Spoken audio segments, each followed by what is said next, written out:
এই খেলাটা হচ্ছে মিউজিক্যাল বল, মানে যখন মিউজিক বাজতে থাকবে তখন বলটা রাউন্ড হতে থাকবে, মানে ঘুরতে থাকবে। আর যেই মিউজিকটা বন্ধ হয়ে যাবে আর বলটা যার হাতে এসে থেমে যাবে সে আউট হয়ে যাবে। আমার তো খুব মজা লাগছিল এই খেলাটা দেখতে।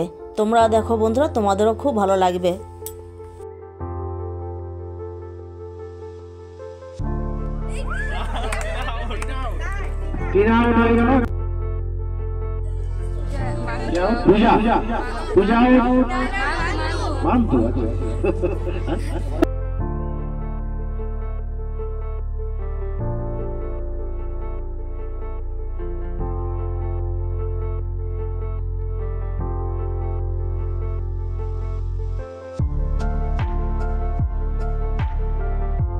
সবার শেষে খেলা হয়েছিল হাড়ি ভাঙা।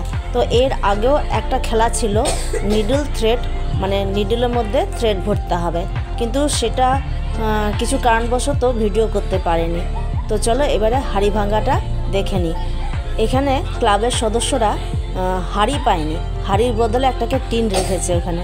দেখো এই মেয়েটা চোখটা বেঁধে দিয়েছে, কোন দিকে যাচ্ছে। আর এই খেলাটা দেখতে আমার এত মজা লাগছিল বন্ধুরা, কি বলবো। তোমরাও দেখো, তোমাদেরও খুব মজা লাগবে। আমার সমস্ত খেলাগুলো খুবই ভালো লেগেছে বন্ধুরা। তোমাদের কেমন লাগলো সেটা কিন্তু অবশ্যই কমেন্টে লিখে জানাবে, আর তোমাদের কমেন্টের অপেক্ষায় আমি থাকবো।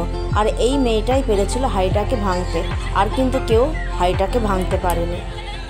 আর বন্ধুরা, তোমাদের কোথায় কোথায় এরকম সরস্বতী পূজাতে খেলাধুলা হয়েছিল সেটা কিন্তু অবশ্যই লিখে জানাবে।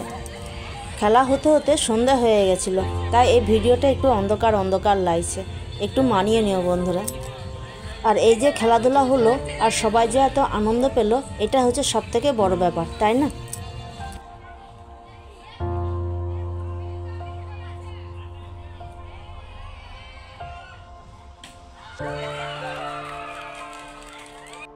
এখন চলছে প্রাইজ দেওয়া, মানে ফার্স্ট সেকেন্ড থার্ডদেরকে প্রাইজ দেওয়া হচ্ছে। তবে প্রাইজটা সেরকম কিছু বড় কিছু ছিল না, এই পেন্সিল খাতা এইসবই দেওয়া হয়েছে। তো আমি বলবো যে প্রাইজটা কোনো ম্যাটার রাখে না, ম্যাটার হচ্ছে এই যে বাচ্চারা খেলাধুলা করলো, এত আনন্দ পেল, সেটাই হচ্ছে বড় ম্যাটার, তাই না? তো চলো ভিডিওটা আজকে এখানে শেষ করবো বন্ধুরা। দেখা হচ্ছে আগামী দিনে নতুন একটা ভিডিওর সাথে। ততক্ষণ পর্যন্ত তোমরা ভালো থাকো, সুস্থ থাকো, সাবধানে থাকো। আজকের মতো টাটা, গুড নাইট।